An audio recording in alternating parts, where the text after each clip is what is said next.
Welcome to the Resilience Report, where each week we share the latest on companies engaging in inspirational solutions for our planet and engage with ecopreneurs and lighthouse leaders disrupting their respective industries in pursuit of better, more resilient business. I'm your host, Lauren Scott. Thank you for joining me as we dive into this week's report.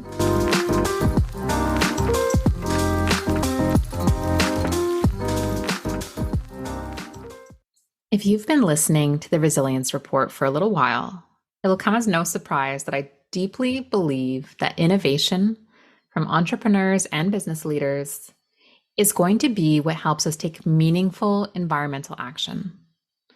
Learning more about these brilliant minds and their businesses is truly where I draw my energy from in regularly recommitting to this work.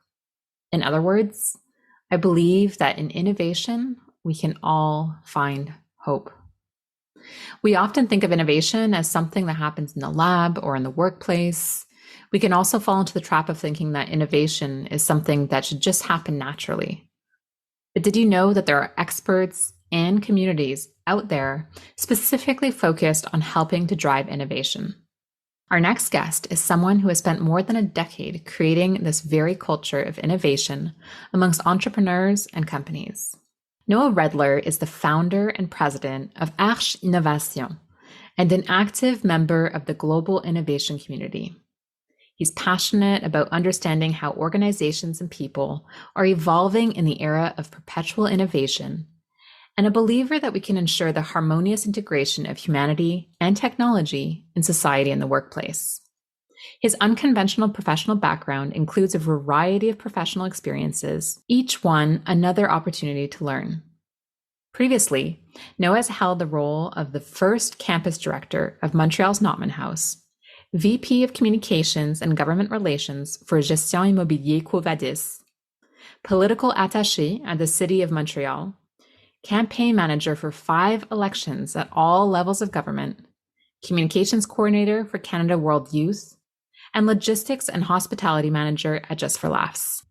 Always involved in his community and a strong believer in the value of volunteerism, Noah has given his time to support organizations and roles that include Director for Quebec Communities for Startup Canada, member of the Bureau de Direction of the RJCCQ, co-animator of the Dérangeant podcast, a mentor to numerous entrepreneurs, co-founder of La Tournée des Entrepreneurs, co-founder of HackerFest and Smart City Fest events in collaboration with Montreal Startup Fest, and a member of the advisory committee for the Africa Web Festival. Noah is also a member of the board of directors for Kids Code Jeunesse and previously Écoquartier Peter McGill and AHA Center, among others. Since 2010, Noah has been directly involved in the creation, development, and implementation of programs designed to support entrepreneurial and innovation ecosystems. He is frequently asked to speak on the subjects related to creating innovation cultures within organizations, the future of work, and organizational transformation. I consider myself lucky to know Noah and to be able to see how he energizes, inspires, and supports those around him. He's an absolute wealth of knowledge, and I hope that this episode gives you the spark that you need to further integrate innovation into your sustainability path. Welcome, Noah. Thank you so much for joining us on the Resilience Report today. Thanks for the invite, Lauren. I'm happy to be here. You have such an interesting background, and I would love for you to share in your own words a little bit about how you got to where you are today and what you do today in your job. Absolutely. It's a great question. How I did it, I still kind of ask myself, not that it was some kind of outstanding feat, but it was completely unplanned. I think about a little bit about my background as just hopping from curiosity to curiosity and seeing where I ended up. I had the pleasure of starting to work relatively young. I always liked working when a lot of other my friends were working as camp counselors. That's when I started my first official job at Just for Laughs at 15 years old. And it was this incredible experience where I got to work for the logistics department and the programming department. And I was what you call a runner at the time. And a runner is what it sounds like: run and get me coffee, run and do this errand for me, run and et cetera. But you got to really be a part of a lot of different conversations, and you got to really see how things were organized and how things were run. And from there, I just kind of got completely, I guess, addicted to the flow of things and these high adrenaline work scenarios, learning through experience. And while I was going to school throughout my university, every summer I went back to just for laughs and work there, all the way until I became the director of logistics at the wise old age of 21. And it Wow. actually led me to launch my first company with one of my colleagues, Lena Baudin. We started an events company at the time. And just for laughs became our first client. We started working on a lot of different promotional events. And that's when you realize that no matter what you're doing, even though you're working in just for laughs, you don't know how to run a business. And so I found out 100 great ways to screw that up really fast. And I had an exceptionally good first year, but then realized, well, what about business development and human resources and all these other things you're supposed to do? So we said goodbye to that adventure and moved on. And from there, I had a variety of different experiences. I actually have had over 37 different jobs in my life. Some of Wow. them for as short as a few days, some of them for a few months, some of them for a few years. And I went on to work in a few interesting different fields that I found very interesting. I worked in politics for many years, specifically as the political attaché in the city of Montreal back in 2007 to 2009, but also getting involved at the provincial, at the federal level, a variety of different ways on a variety of campaigns. I got to see how the political machine was working and got to understand how decisions were made. And realizing that from an outside perspective, it's easy to criticize, but when you have hard decisions to make and you have opposing viewpoints that come into all of your decision making, well, we live in a democracy, and your job is not to just make decisions, but to make decisions that take people into consideration and Mhm. don't put at risk people's livelihoods. So that was a great education and was a very painful election loss. So that was so it was another wonderful life lesson. And from there, I jumped really more into the real estate space, working with really a visionary, I think, in the real estate space, a Montreal entrepreneur named Natalie Boland, an expert in sustainable construction. She works a lot on social programs within buildings and in the community. So someone who taught me a lot as like early on. And it was actually Natalie who helped me start my first business because I was working for her at the time, and we were working on a co-working project for her buildings back in 2010, I guess, at this point. And it was going medium well, not fast enough, apparently. But we really liked working together. And Natalie came to me one day, is like, no, I've got some good and bad news. The bad news, I got to fire you. But the good news is, if you start your company tomorrow, I'll happily be your first client and we'll continue to work on this together. And Natalie kept true to her word and helped me get a few other clients. And that was actually the beginning of Arche Innovation. And so all that to say, what do I do today is I am the president of a company called Arche Innovation that I founded in 2011. What we do is we help our clients develop what we call transformational projects. The general idea around this is the future is scary. A lot of things are coming our way that are way beyond what we expected to be dealing with. What we would have considered more science fiction just a few years ago. And this is not simply things that we're inventing anymore. These are things we are putting into practice, whether it be advanced artificial intelligence, which we're talking about more and more today, or extremely advanced sensors, space technology, automation solutions. These are things that are becoming a part of our lives. And we have an entire world that is not trained for this. And so what Arche Innovation does is we work with our clients to help them create a transitional process into the future, and doing so by giving them concrete results around a project that actually delivers something more than just training. It becomes a type of digital transformation, cultural transformation, and economic transformation for a private company, for a municipality, or for an academic institution. It allows us to think of new ways to use all the richness of tools that we have at our disposition today and this incredible wealth of interconnectivity that we have around the world.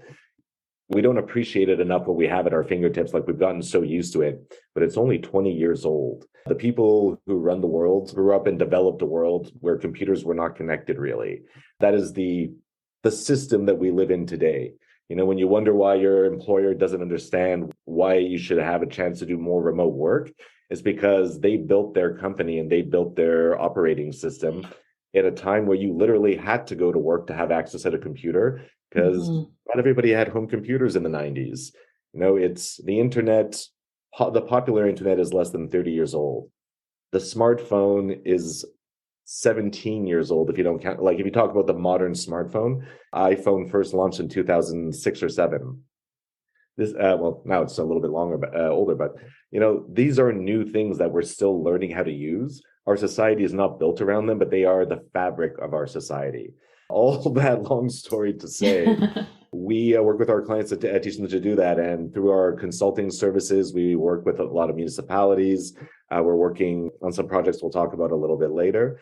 And through our training programs called Reinnovate, we provide the people with the tools to become autonomous in this future world.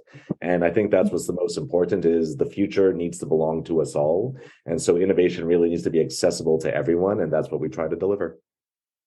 I hear some common threads in there, that of transformation, innovation, and it said that the only constant in the world is change. And yet we know as humans that we can be very resistant to change and changing ourselves, changing our practices. Do you have any recommendations for businesses, and I would say even kind of economies and societies, to, while still feeling a little bit uncomfortable with change, take on this transformation and innovative approach? It's funny because I hear that a lot. It's like, oh, people don't want to change. People get very comfortable in their way of working, in their way of acting, in their way of being. And it actually is true. Like if you look about how the human mind works, just like at a very basic level, is we're designed to be comfortable in comfort. When things are easy, when things go well, when things are positive, we see this as us being in our happy place, in our comfort zone. We don't want to disrupt that. We want to maintain a constant. But the reality is, and I think we know this personally in our reality, is that we change every day. Little experiences teach us. If we're out in the world, if we're interacting with people, every little action has an impact on us, and we learn from it. And they're maybe not perceivable changes every day, but we do. And companies and organizations and institutions and startups and all of those other groups, they change as well. They adapt because the world is changing around them. Our needs change, emergencies change.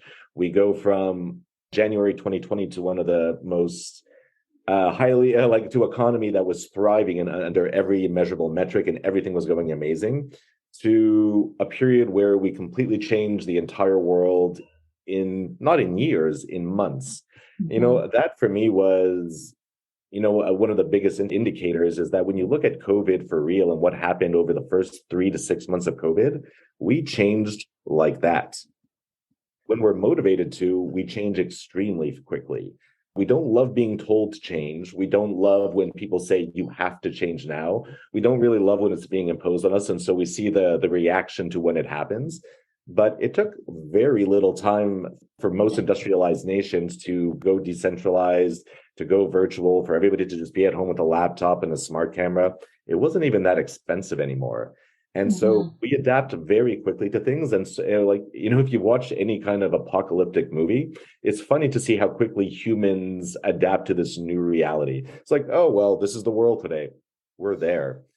But when you want to change the way you work, when you want to change people need to be involved in the change. When you look at any type of organization that helps people motivate themselves to change habits, to remove addictions, it always has to start with the person accepting it, the person wanting or seeing change. And what we found is the best way to do that is to make change participatory. If people get involved in the change, even if they're not actively involved, just passively, just to be invited to the discussion, to be able to see what's going on. I think that the mistake that most organizations make is that you think change should come top down, and you have managers who are addicted to solving problems and saying, this is what I need to do right now to fix what's happening right now. But when you fix a problem too quickly, you don't get the full holistic view of what's going on. I work on a regular basis, with the concept of innovation ecosystems, but every organization is an ecosystem unto itself. And when you disrupt any kind of ecosystem, there will be an impact. There will be some kind of action that will take place, whether positive or negative. And the majority of tech transformation projects or any kind of cultural transformation projects that fail is because we go in and we just say, learn to be different. Here is your teacher. In 1 hour a week, they will teach you to be different. And we will bring change to your door. Change is a participatory process. It's an evolutionary process. We have to see it. We have to feel it. We have to sense it. And our minds have to tell us we want to change. And so I think it's not a question that we don't want to change, because we're ready to change on a daily basis if it's to our benefit. We just need to do a better job of explaining people how this is going to be better for them in the long run and including them in the change that's going to happen, because it will impact them in some way. And your organization, and I might muddle the words slightly, but the mission is to ensure that you're embedding innovation really into the DNA of each of those individual organizations. Is the way that you do so and approach this concept different depending on the size or the type of organization that you're working with? When we're talking about embedding these ideas into an organization, we have to understand that they follow the same basic principles. Like the way they're structured may be different. They may use different terms. They may use different language. But at the end of the day, whether you're a government, a business, a nonprofit, or an academic institution, we all start with the same questions every day. We all want to ask, what value am I trying to deliver? Am I delivering a program? Am I delivering a product? Am I delivering a service? Am I inventing something for the betterment of humanity? Like, what is the value I'm trying to deliver? Now, the next question is always, all right, well, this is what I want to do, but ideas are easy. Action is very expensive. What resources do I need to deliver this value? Do I need human resources? Do I need material resources? Is it physically or scientifically possible to do what I want to do? It's easy to say that we should help everyone in the world have access to clean water and clean air. We all want that. It's something that is an ambition. But what does it take to actually deliver that? And, you really need to go down to the basis of what it takes to bring about this type of thinking and this type of change, because at the end of the day, someone's going to have to pay for it. Just because your intentions are good, just because you're trying to bring a positive impact. And, this is, I think, the most common mistake I see among especially the research community who develop such incredible things, but think that the work is just going to speak for itself and someone's going to see the value and pay for the deployment of it. Changing the world, like it or not, costs a fortune. Changing an organization costs a fortune. And the only thing that really changes based on the size of your organization is how much you need to invest in at the end of the day. But again, it's all a question of scale. If you're a small organizations, it will probably represent the same percentage of investment as a larger organization will invest towards the same type of change. It's just a matter of scale. And now you got to start thinking about budgeting all this, and you got to think about paying for all this and convincing your stakeholders or investors or your banks to lend you the money or give you the money or invest the money. And so you have to always ask the question, well, what is the return on this investment? And more today, what I think is nice is that people answer the question of returns differently. Before, it used to be purely based on financial, but now you see people thinking about impact returns, social returns, environmental returns. These are things that we can measure in terms of societal value and, even future economic value. What we have to really think about is the entire gamut of these questions before we really go into, integrating this type of approach into the organization. And if you can answer those questions, you can prepare to change. The last part that I should probably mention is you should also think about how much time you're willing to invest in this. Because I have never worked on a project that requires a major transformation that has taken less than 2 years. Things take a lot of time. Even decision-making processes take time. And whether you're a private corporation or a public entity, when it comes down to the paying for things, there's a lot of people who have to say yes. And there's a lot of people who have to see that yes will return into benefits for them, whether it be through generating something public for society or generating more returns for a business. The reality is, if we understand what the motivations of an organization is, if we understand what they're worried about, what they're hoping to achieve, we can help them integrate innovation into their DNA, because innovation is, at the end of the day, is really about making things better, improving your situation, improving the quality of life. thinking about how to do things differently. And we should all be asking this as a very deep question and looking deep into like doing some deep introspection to what our businesses are. Because, before we used to be very focused on this is our business line item, this is our focus, this is what we do. And, that was the core of what was done. Now we're seeing that the same resources can be deployed in a variety of different sectors. And so you can maximize your opportunities by working on the same types of projects just by changing your perspective and thinking a little bit differently. But we have to think about these things today because the opportunities are before us and they're being structured and organized by some. But the beauty of it is that they're available to everyone. And so we just need to learn to take advantage of it. It sounds like, and I completely agree with you, that we need to be conscious of the fact that this change can take a long time. It can, on average, take about 2 years. But if we bring it all the way back to the start, let's say we have an organization and they want to bring in a change. For example, they really want to embed sustainability into the culture and strategic direction of an organization. When you're bringing on that kind of change and innovation, what would you recommend being the very first step that an organization take? The very first step, it kind of goes back to what I was just saying, is it really does start with introspection and understanding who you are and as an organization and how you work. I think one of the things that used to shock me a lot, but now surprises me less and less, is how little most employees of large organizations understand the inner workings and the governance models and the mechanisms of the organizations they work for.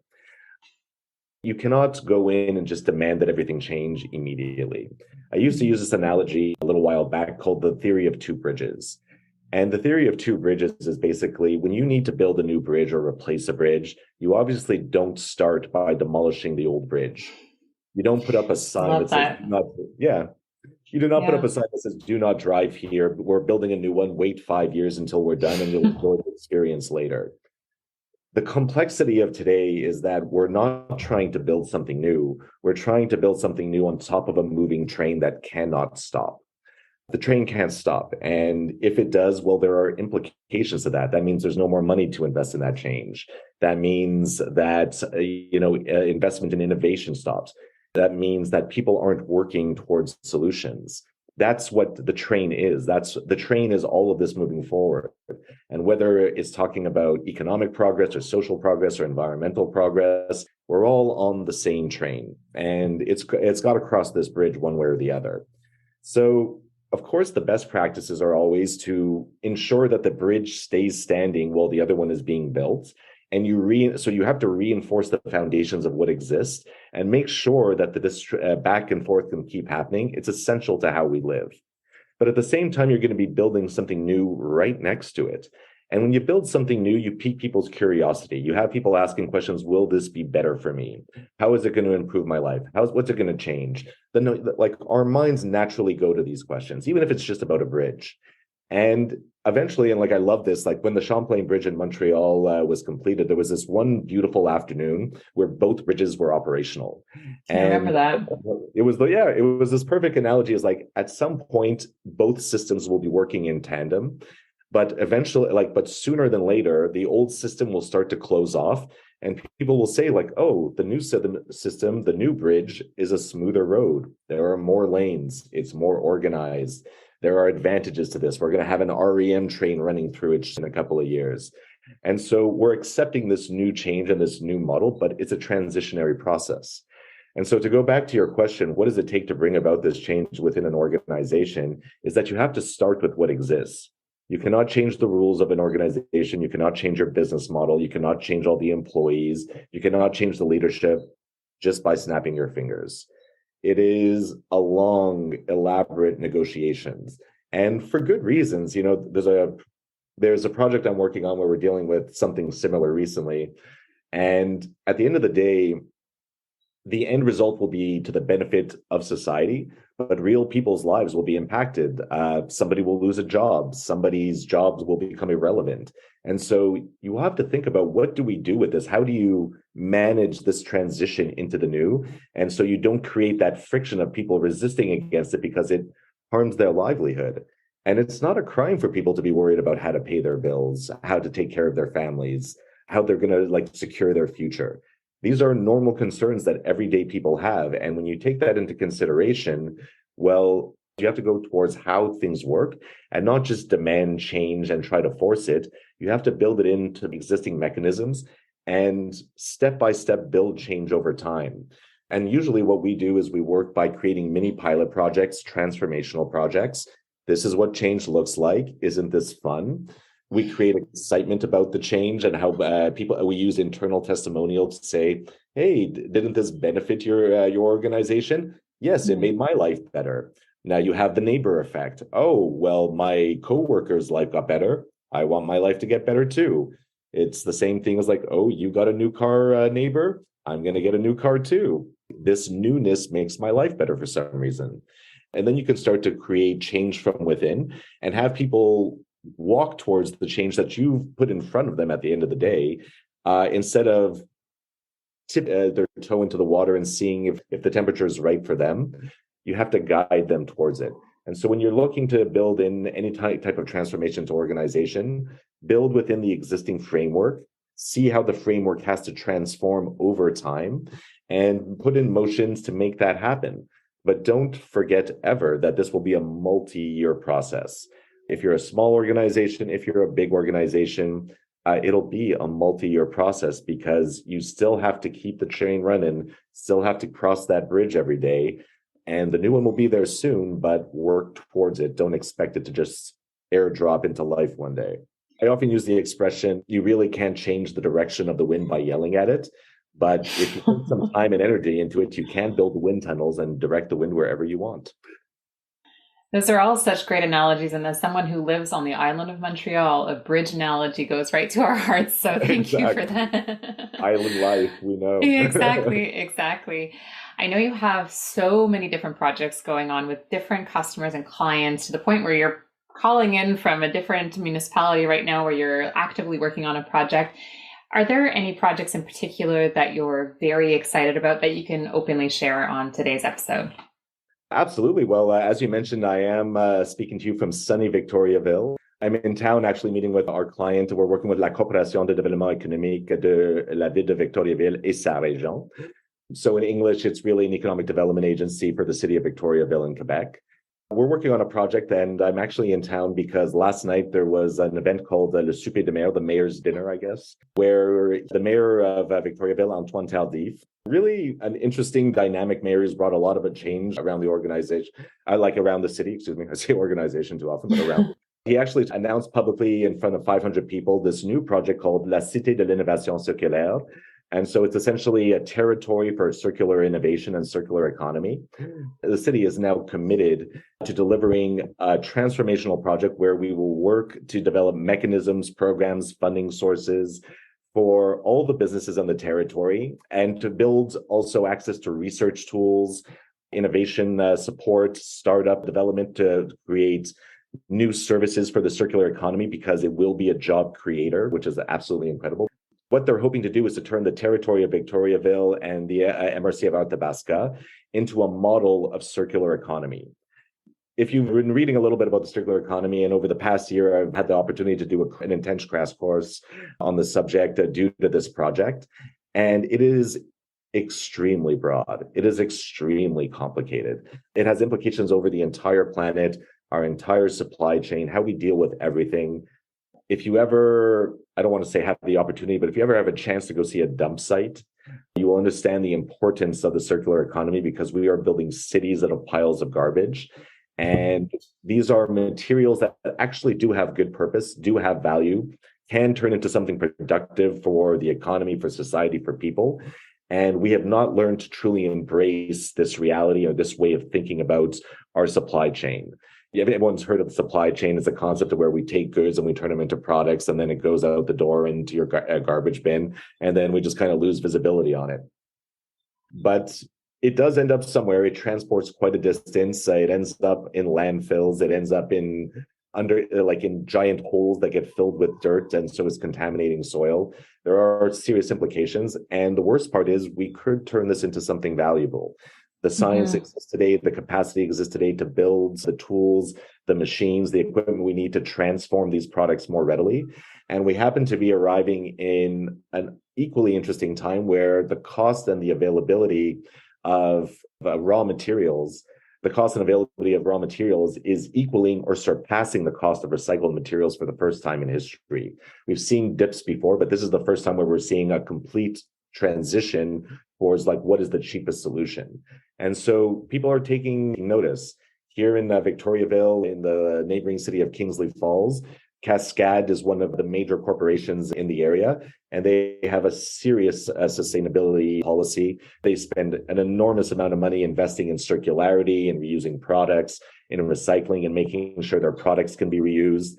We got to visit their laboratories. It's actually really cool and impressive. The amount of time and energy, and when you see it, the amount of investment they put towards it. And that has become a part of the culture of Victoriaville. It's always been known as le berceau de développement durable, like really a destination for sustainable development.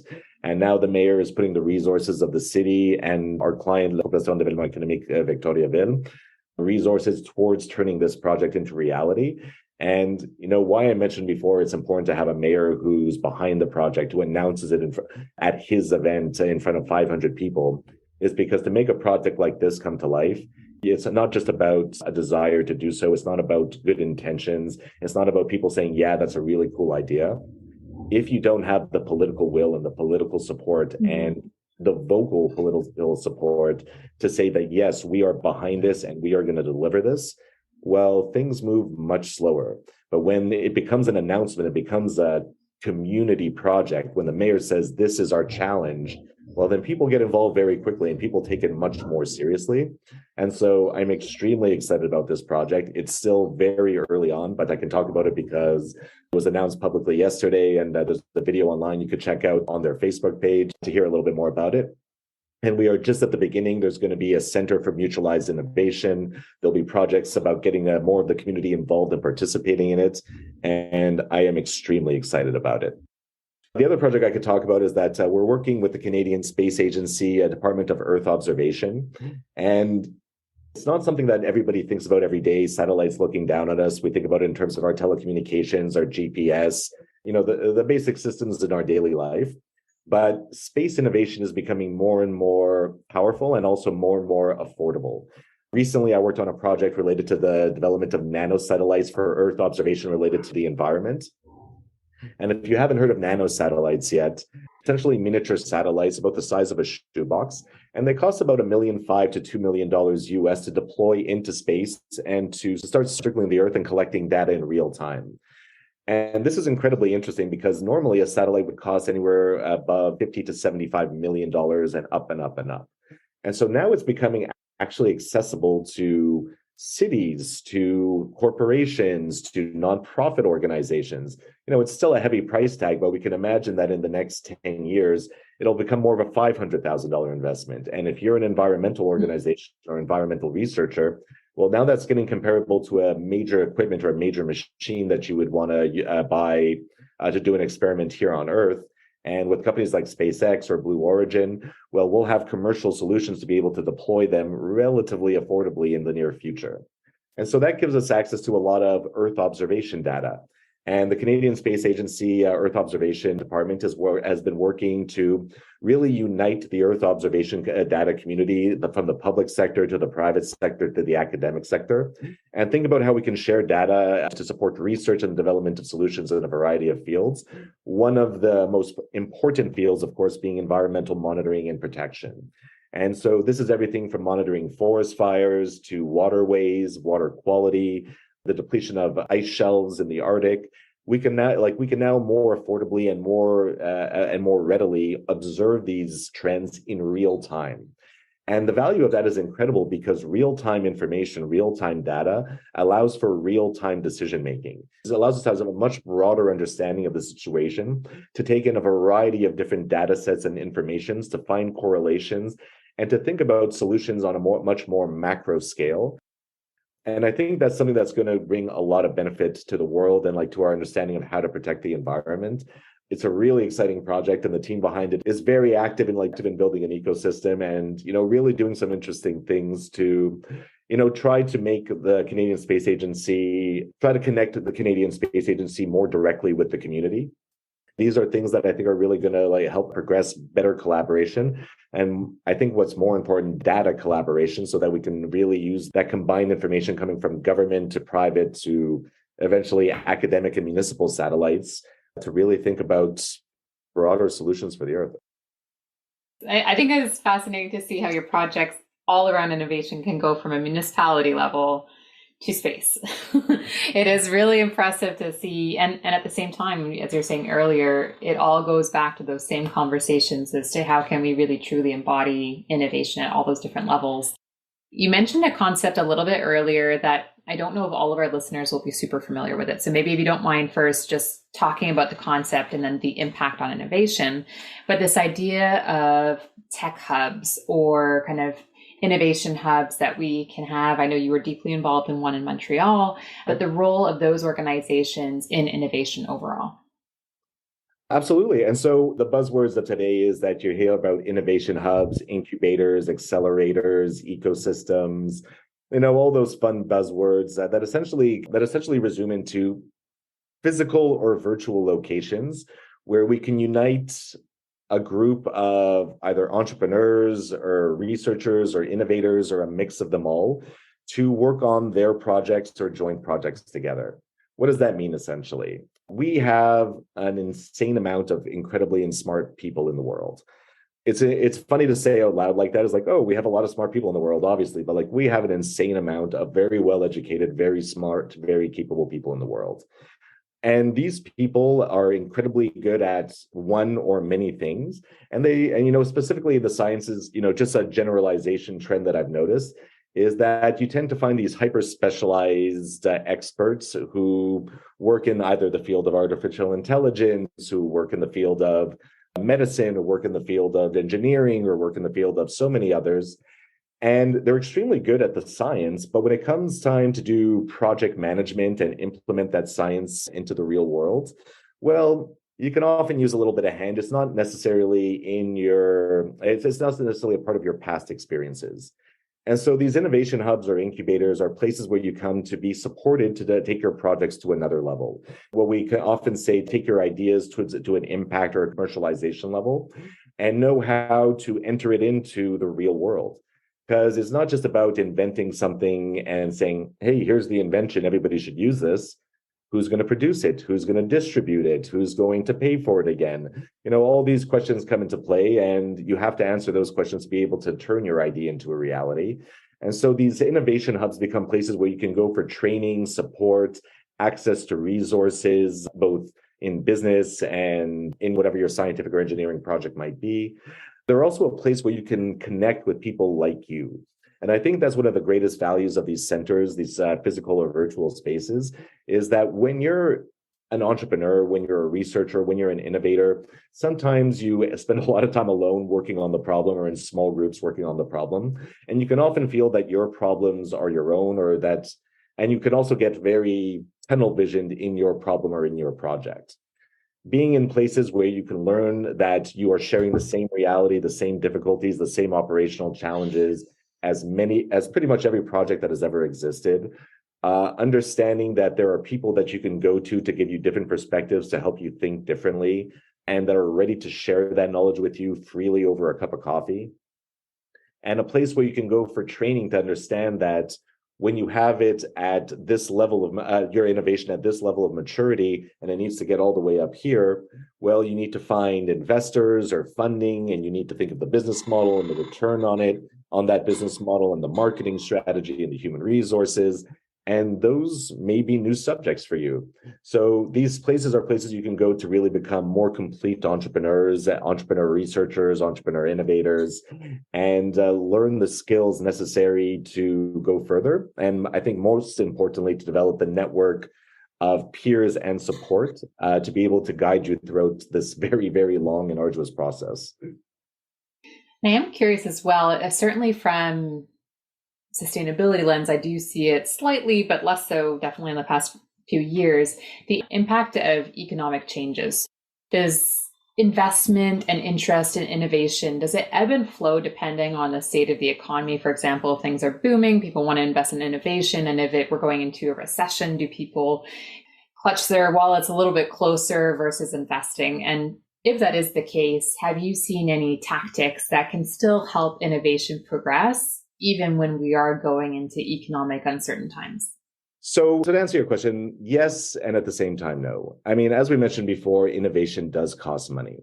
And obviously, when we're in times of economic downturn, when we're in a recession, there's less money to go around. Private and public investment will be reduced.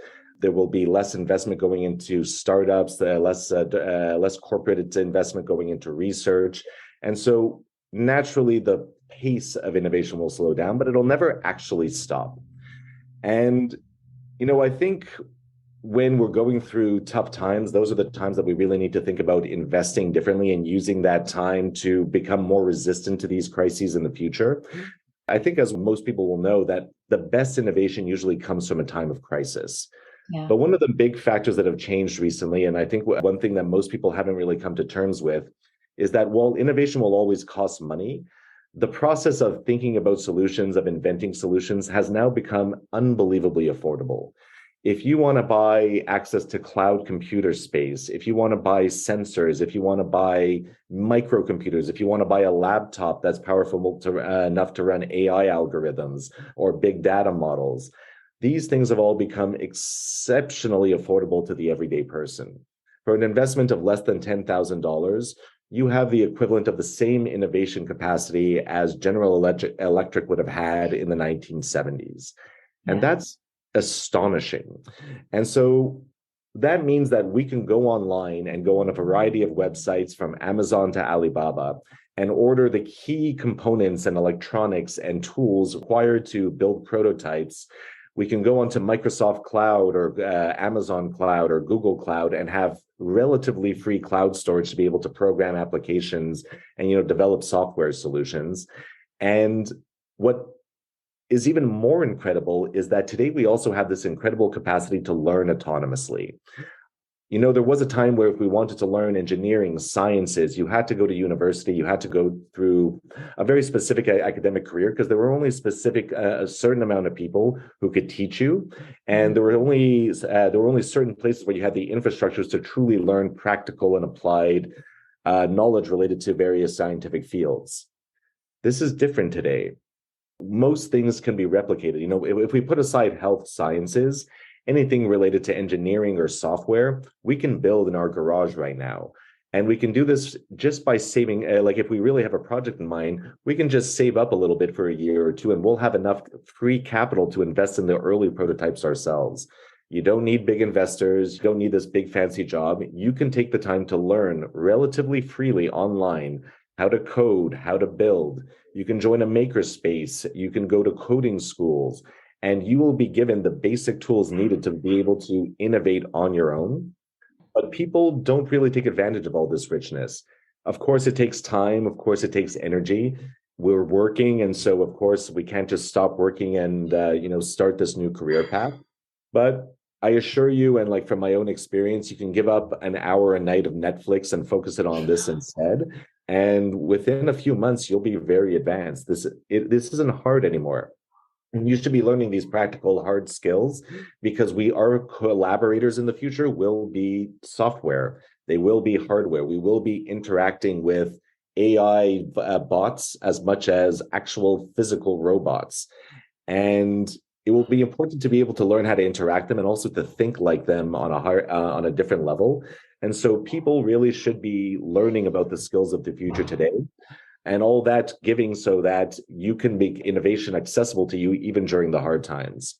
One thing we do internally at Arche Innovation is that we actually train people on a variety of hard skills, everything from graphic design to video editing to web design to learning how to program Arduinos and basic robotics, because it opens up their mind to a whole new way of thinking. It helps them understand technology in general better.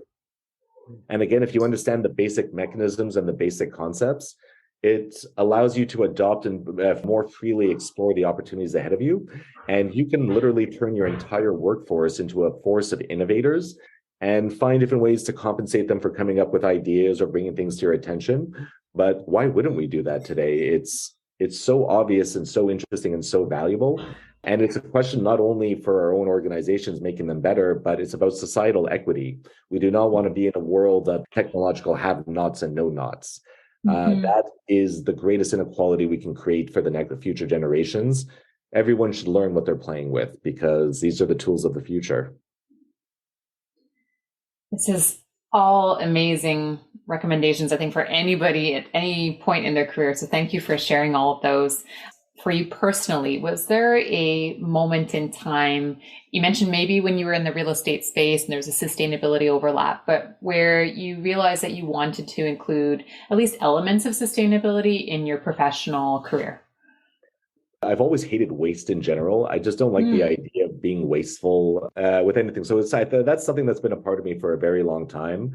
But I would say more recently, and like to be perfectly honest, I resisted for a long time of having a title of being focused on sustainability specifically, because I'm someone who really thinks that the world of the future is about not one subject or another, but we have to think in terms of a multitude of subjects that interconnect and that are interdependent to really build the future that we deserve. The environment should not be a subject. It should be a part of every discussion we have. When we think about building a new company, when we think about building new products, we should be thinking about building them sustainably. One of the things that excites me thinking about the circular economy is about training an entire generation of entrepreneurs to think circular first, how to like ask the question before they put even the slightest piece of plastic into their product, before they deliver any kind of solution. Am I able to deliver this in a sustainable way? I've always admired a lot the Patagonia model, where not only do they have a philosophy of improvement and making their clothes more sustainable, but they admit where they're faulty and like they literally declare on their website, this is what's wrong with it, and we're going to make it better. Not only is that incredible in terms of comfort for me as a consumer, in terms of transparency and understanding company values, but as innovators, we can attack those problems. Oh, you want to make that, you want to use 20% less water in that shirt? I'm on it. And that's Mhm. the army of the world today, the army of independent innovators. Some people call them nomads. But I know a lot of people out there who are very brilliant freelance technologists who just go around solving problems, sometimes for profit, sometimes for social good. It's a mix of everything, but they give their time to it. And it's really a beautiful thing to watch. So it encourages me a lot for the future. But for me, I think more recently, through discussions I've had on boards that I'm on, like Digital Moment, we've had a lot of focus and discussions about the importance of instilling ESG values into the students we work with, even in the tech space. And I would say that in the discussions I have with our clients, we no longer want to make this a secondary subject. We no longer want this to be something that we talk about in addition to. We never want to hear the discussion, should we have a focus on sustainable technology? All your technologies should be sustainable. There is no longer a debate about this. You should think this way first. And that's how your entire entrepreneurship movement should be built. Build the entrepreneurs of the future. And so when we talk about building the CEOs of the future, when we talk about going back to innovation hubs and the incubators and the roles that they can create a new breed of entrepreneur. We can create entrepreneurs, we can create leaders, we can create people that will run organizations that have these values at heart. And you see that in territories or in places where the sustainable environmental values are already there, how much that impacts the way the businesses think, how much they think about the next factory they're going to build and what the impact on the environment around it will be. You just have to think about it that way. You just have to put that into your thinking. And if you do it from the get-go, maybe it takes a little bit more energy, but your final product will be better. It will be more sustainable. And at the end of the day, you'll feel better, I think, as an entrepreneur because you've built an organization that is not only bringing value to you, but is not harming anybody else. And I think that should be the ultimate aspiration of everyone. And so for us, I guess more than anything, I felt that it's necessary lately to be more vocal about it and to really be a little bit more direct in our messaging that we will not exclude this from the consulting that we would give you. It will always be a part of the advice that we include, that you should have this as a part of your DNA in the way you move forward. This is all of our responsibility. And I guess coming out of the pandemic and seeing that all the things that aren't being done for all the wrong reasons, yeah, you have to speak up a little bit more. And so I guess that's it. It's been a long time coming, but now it's going to be a lot more vocal. I think it sounds like you are, but would you consider yourself optimistic about where we are in terms of the path of innovation towards a positive environmental impact? I'm always optimistic. But I have a lot of faith in people. I have a lot of faith, like that the discourse we hear online, the discourse we see in the media, yeah, it's real, it exists, but I have a lot of faith that people actually do want to get through this, that we want to get back to to creating a better future. Like no matter what side of the political lines or what you believe in this world, we all want a better future for the next generations. And one of the hardest things that we have to deal with as humans is that we don't think often enough past our own lifetime. What are the Mm-hmm. implications past the world that we'll enjoy?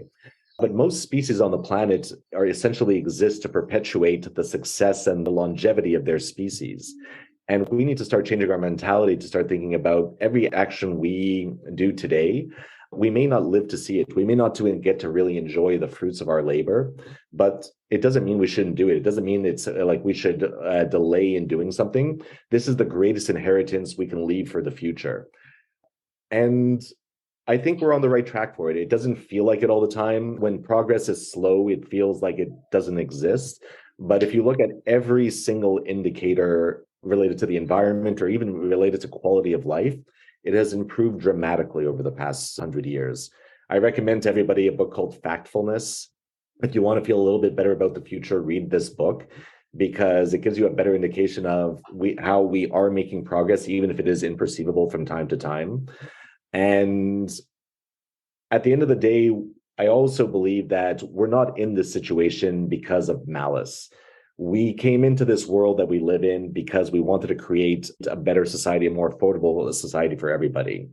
We talk about industrialization and mass production as negative things today, but I don't know anybody who's willing to give up their forks and plates and their home niceties, because that's what we're talking about at the end of the day. When you want a sustainable coffee mug at $15 instead of $1,000, you need mass production. These things come at a cost. We invented our way into a more affordable society. We created a middle class. We improved the quality of life for millions upon millions of people. And that came at a cost, a horrible environmental cost that we're coming to terms with today. But we invented our way into this problem. We will invent our way out of this problem. And there is not just a few people working on it. There are a lot of people working on it. A lot of really smart, really dedicated people like yourself, Lauren. You are very involved in this movement. And so you know exactly what I'm talking about.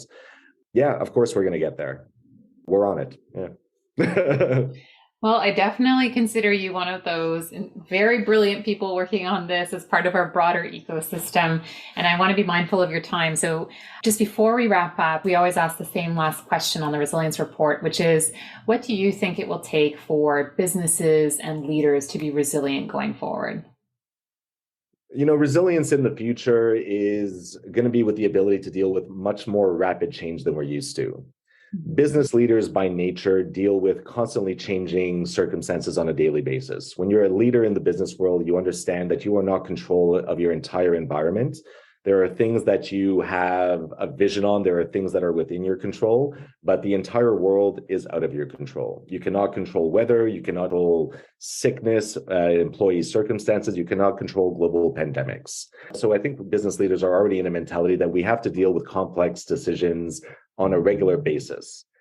But in the future, we need to be a lot more open in the way we're thinking and a lot more agile in our thinking. I don't mean agile of movement where we have to change course or change paths every single day. Agile thinking in our ability to make strategic plans quickly that can adapt on a daily basis because things will change daily. And I think it's important that we all realize, business leaders and the general population alike, is that where we are in history right now, in 100, 150 years, they're going to talk about our time in history, where we were. And they will not talk about it as a new economic era. We will talk about it as the transition towards, because that's where we live right now. We are in that transition between the industrialized idea economy towards a pure innovation economy where we can literally change the rules of the game. The possible is becoming possible in the future. And this will require business leaders to rethink the entire question of how they've been doing business from day one. And that agility needs to be in the sense that if I produce shirts, I need to start thinking about how I'm going to produce a shirt in the next 20 years. And it's not going to be in a factory with people sewing. It's going to be a 3D printer with composite materials that is made to order that will be printed within 30 minutes of purchase online, delivered via drone. The basic rules of business won't change. We are going to create products and services. We are going to promote them. We are going to deliver them. And we are going to start all over again, time after time again. But the way we're going to do it is going to change drastically. It needs to change drastically. And so the agility I'm talking about that business leaders really need to adopt is really accepting that the world that they became experts in and that they're so good at is changing beneath their feet. And by filling in the hole as the quicksand sinks you, it isn't going to get you to the top again. You really have to start exploring how your industry is going to change. Start doing 5-year innovation impact reports. What's going to be happening to your sector? Where should you start investing strategically so that you're ahead of the game? You innovate and you invest for tomorrow, not for today. And this thinking will require changing the way we design our organograms, how we structure our businesses. In my personal opinion, the very definition of what an employee will change drastically in the next 30 years. This will require us to be a little bit open and agile and breaking the rules of the standard business of today, and really kind of coming back to this basic question of like, what do I really want as a business leader? I want to create a project that adds value to the world. I want people to buy my product. I want employees to work with me and be happy. And I don't want to have a negative impact on the world. Mm-hmm. And so if I can continue to do these things, well, the process might change, the how might change, but the what remains the same. So rethink the how, don't worry about the what, and start to really explore the tools that are already readily at your disposition. And don't be worried that they're going to replace your job. Remember, they are tools. Tools require somebody to manipulate them in some way. It'll be different, but get comfortable in that difference. Get comfortable in that change. Learn to appreciate it. Learn to enjoy it. We'll figure it out from there. Well, thank you so much, Noah. It is such a pleasure chatting with you. I'm so excited to see what you do next, what your various projects end up turning into. This idea of the circular economy is fascinating to me, so I'll be keeping a close eye on all of this. But thank you again for joining us. Well, thank you and for inviting me, Lauren. This is a great initiative. Congratulations. I'll keep you posted on everything coming up. I think we're about to enter some exciting times.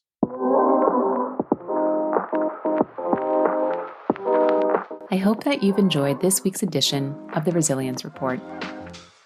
If you would like to hear and see more, be sure to check out @The Resilience Report on YouTube, Instagram, and LinkedIn.